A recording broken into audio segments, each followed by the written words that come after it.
President Rodrigo Duterte nakarating na sa Hague, Netherlands. Mga kababayan sa Netherlands, todo support kay Tatay Digong. Pero bago ang lahat, kung di pa kayo nakasubscribe sa aking channel, please do subscribe para mas updated kayo sa mga susunod kong mga videos. Tuluyan na ngang nakarating sa Netherlands si former President Rodrigo Duterte at ngayon ay nasa kustudiya na siya ng International Criminal Court.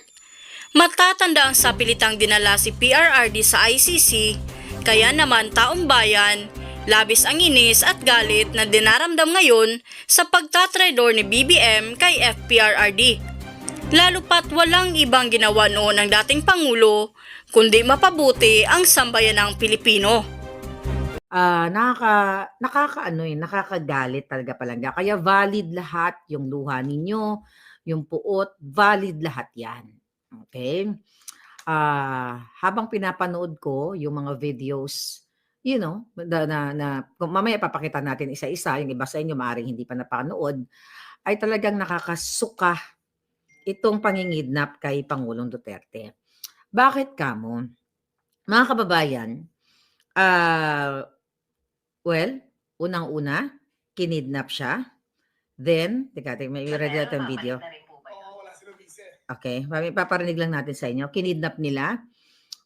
Mamaya papakita pa natin yung mga hindi pa nakitang video kung paano talagang pwersahan. Kaya mananagot talaga kayong mga pulis, kayong mga sundalong nakipag-connives kay Marcos Jr., mananagot kayo dito dahil pagtatraidor talaga to sa bayan.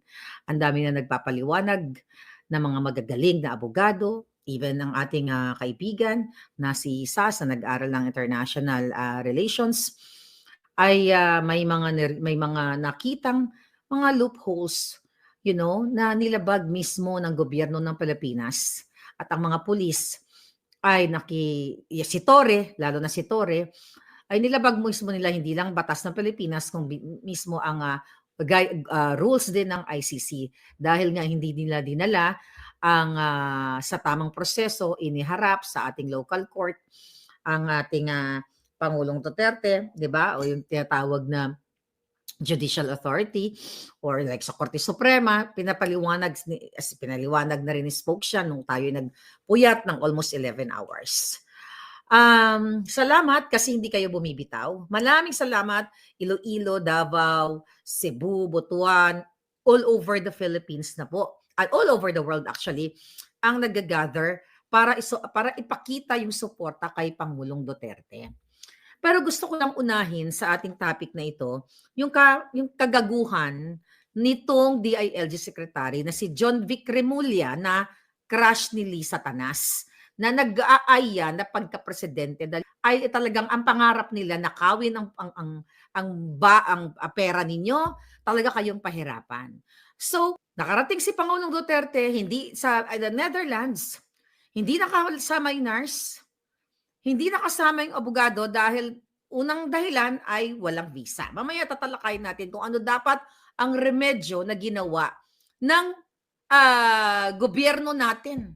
Kaso wala ngang gobyerno na tayo. So ngayon, ang Pangulo, sabi nga natin, hindi convicted ang Pangulo. At number one, lahat actually, na hindi na tayo kasapi sa ICC. Nakita nyo, nagbabaston si Pangulong Duterte. Diba? Ano dapat ang ginawa ng gobyerno ng bangag? Pero bangag nga, ano pa expect natin, mga kababayan? Nakipag-ugnayan dapat sa DFA, sa gobyerno, country to country, sa gobyerno ng Netherlands. Kasi paparinig ko sa inyo, ang kabubuhan, ang kasamaan nitong Remulla na to, na demonyo at patawa-tawa pa. Pakinggan nyo muna. Ulitin natin. Tinanong siya kung ang mga nurse at yung mga kasama ni Pangulong Duterte, personnel, babalik na rin po ba yun? Wala silang visa. Walang visa. So, kasi nga biglaan we couldn't apply for anything. Okay. So, they were allowed to board but not to disembark. Oh, so only in the plane. Only in Tama? the plane. Personnel, babalik na rin po ba yun? Wala silang visa. Walang mga visa. Okay, mga kabayan, nakita ninyo? Taong gobyerno nyo yan.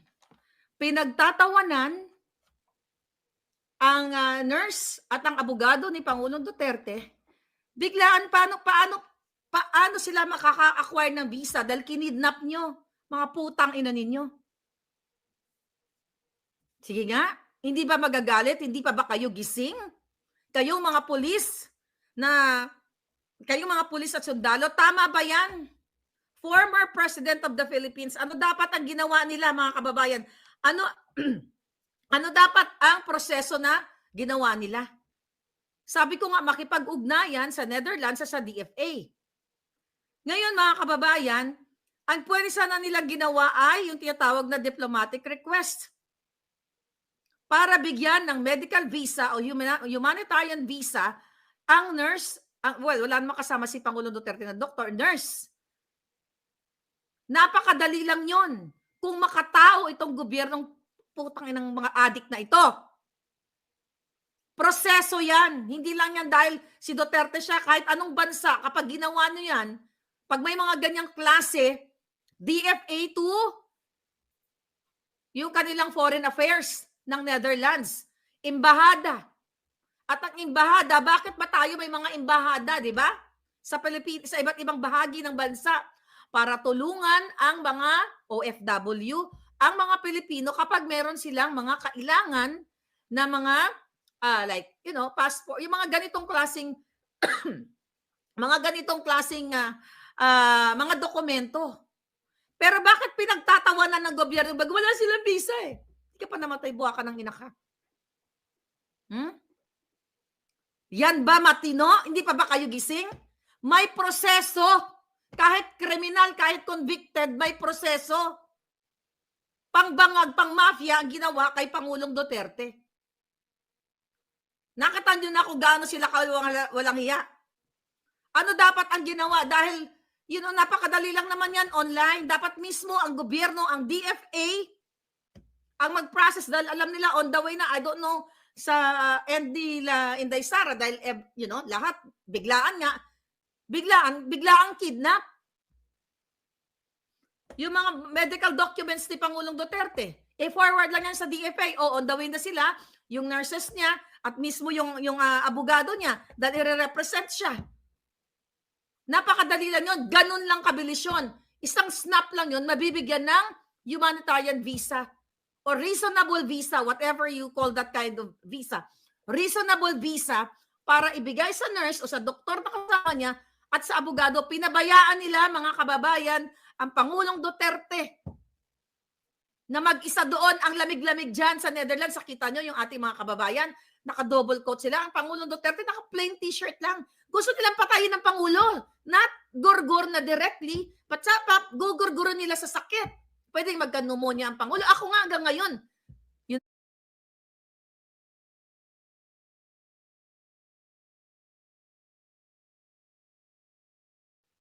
Galing ako sa Europa, doble-doble na ang ano ko. Meron pa akong warmer and everything. Hindi ko kinaya. Ang Pangulo mag-80 anyos na. Ganito kademonyo ang bangag niyong gobyerno. Patawa-tawa pa ang hayop na Rimulya kasi pinlano nilang kidnapin ang Pangulo. Ang Pangulong Duterte. Yan ang totoo, mga kababayan. Pinlano nila, kaya mismo yung eroplanong sumundo kay Pangulong Duterte ay sa kanila. Pinagkanulo nila ang Pangulo. Yan ang totoo. Napakadali lang gawin yan. Now, ano ngayon? Tatanga. Another thing, mga kababayan, dahil dito ay viral, lahat tayo, nakikita mo talagang ang dami nagmamahal kay Pangulong Duterte. Anong ginawa ng putang inang Marcos government? Alam nyo ba na nag-release sila? Okay, by the way, basahin ko lang muna dito. Itong official statement ni Medjaldea, lawyer ni Pangulo. I am Salvador Medjaldea, one of the counsel of former President Duterte. The 79-year-old former president has been forcibly pinwersa, or in other term is kinidnap, in-extract, dinukot, forcibly taken outside the Philippines, a sovereign nation with a fully functioning government and judicial system.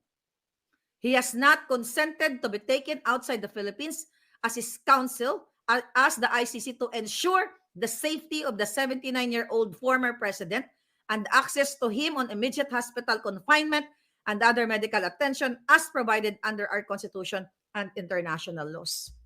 Nakita ng ating mga kababayan na mag-isa lang yung Pangulo, ganito harap-harapan, nakita ng buong mundo kung paano maging kidnapper si Lisa Marcos at si Marcos Jr. sa pakikipagsabuatan kay Torre. Si Lisa Marcos ay isang kidnapper.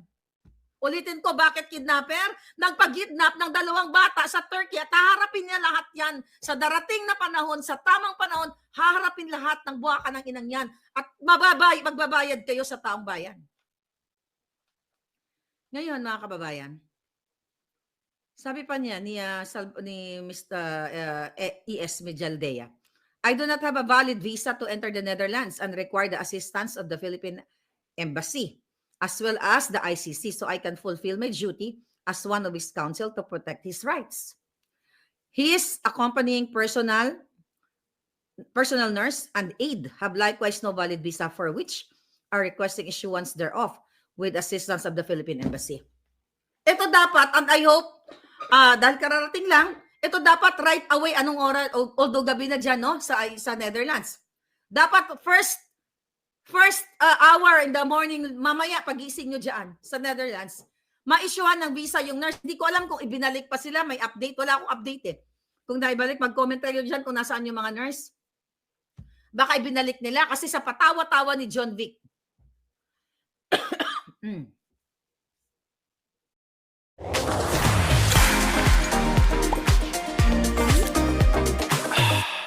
Taking antibiotics can upset the gut. Ursaflora Gut Restore aids to enhance natural resistance to intestinal infections with its 4 strain spores of Bacillus clausii.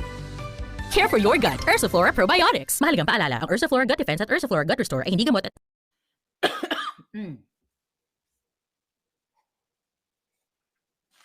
Here, ganito ka-demonyo to. Mga kababayan, gusto ko lang ito yung pagbaba, ito yung ating mga kababayan. I-play lang natin yung yung mga Pilipino na sumalubong sa kanya, kay Pangulong Duterte.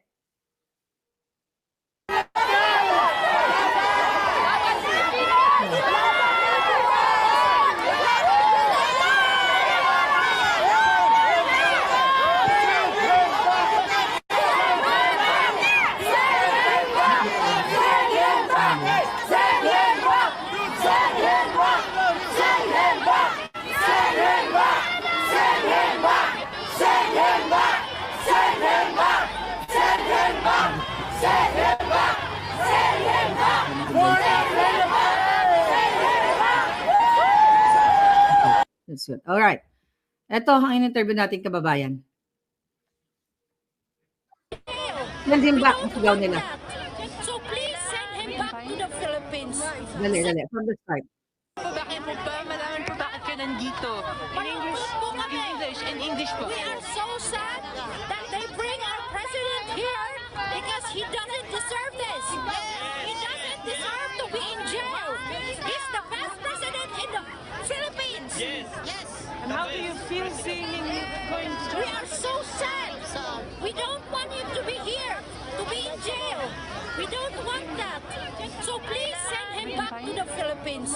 Send our president back to the Philippines. Please. Please. Please. Send him back. Send him back. Send him back. Send him back. Send him back. Send him back. Send him back. Alright. Tapos na. Yun, mga kababayan. Yeah. May mga nababasa ako, nabigyan daw ng visa. Nabigyan, I don't know, we have to verify that. Wala pang update kasi bago ako nag-vlog, wala tayong update. Okay. Ito pala yun. Yung kaninang pinlay. Okay. Nakita niya.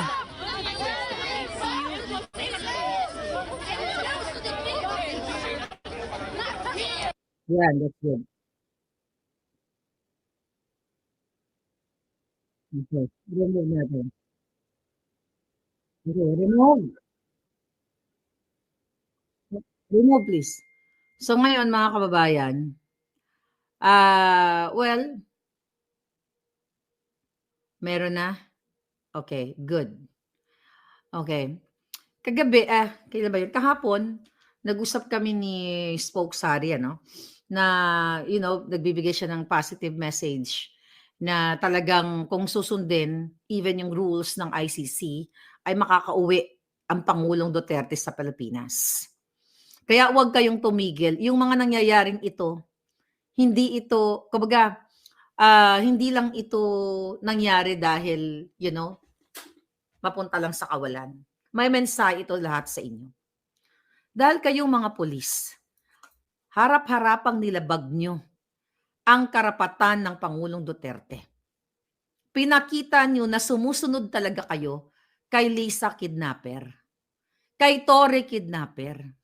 Lahat tong mga to na ginagawa ninyo, tignan nyo, kinidnap nyo ang Pangulo. Pero bago natin i-play ang ginawa nila kay may message si Pangulong Duterte nung siya ay nasa airplane. Pakita natin ito. Alright?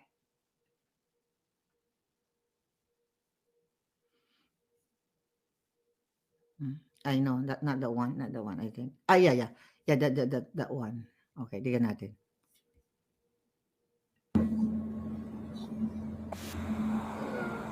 To my countrymen, just to give you the current situation, I am about to land sa Hague. Galing ako Dubai. Stopover for it's a long haul, it's a long flight. Okay ako. Do not worry. And I think this is something to do with the law and order noon. At sinasabi ko naman sa mga pulis at military na trabaho kayo at ako ang managot. So ito na nga. For all of the whatever happened in the past, ako na yung nag-front sa ating law enforcement at military. Sinabi ko na I will protect you and ako ang managot sa lahat. This will be a long legal proceedings. But I say to you, I will continue to serve my country at so be it. Kung ganun ang destiny ko. Salamat. Nakita niyo mga palangga. Alam mo, actually nakakalungkot talaga yung message si Pangulong Duterte. Sinalo niya lahat. Sa kabila ng pagbigay, pagbigay sa inyo, mga kapulisan. Dahil ginawa lang ni Pangulong Duterte na patahimikin ang kaguluhan sa Pilipinas dahil mga anak ninyo, mga apo ninyo, ginugurgur ng mga walang hiya. Dahil nagba-viral nga at pinag-uusapan ng buong mundo, nagbigay ng direktiba ang mga hinayupak. Okay? Ang Malacanang. Imagine nyo? Ito. Okay? Mga kababayan, ito Nagbigay ng direktiba right there and then ang Philippine National Police na pinagbawalan ang lahat ng kapulisan na mag-post, mag-comment, mag-like sa national issue daw. Pero pinagbawalan nila na mag-post, mag-like, magbigay ng sentimiento, ang mga pulis, lahat kayo, walang exemption. Tignan mo ito.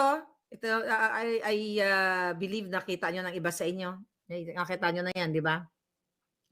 Babasahin na lang natin. Ano nakalagay sa memo nila? Okay?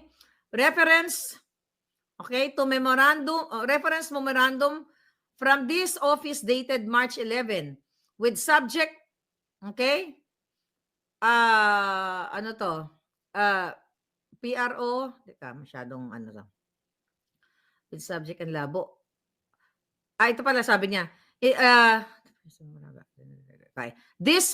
Number 2, this pertains to the memorandum regarding the reiteration on the guidelines, yes, in posting of contents on social media.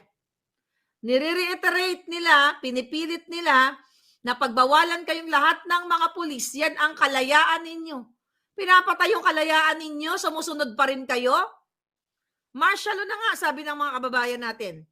Number 3, in this regard, ito, reference memorandum from the office dated March 11, 2025 with subject reiteration of PRO2 implant to PNPMC2 number, guidelines in posting of contents on social media.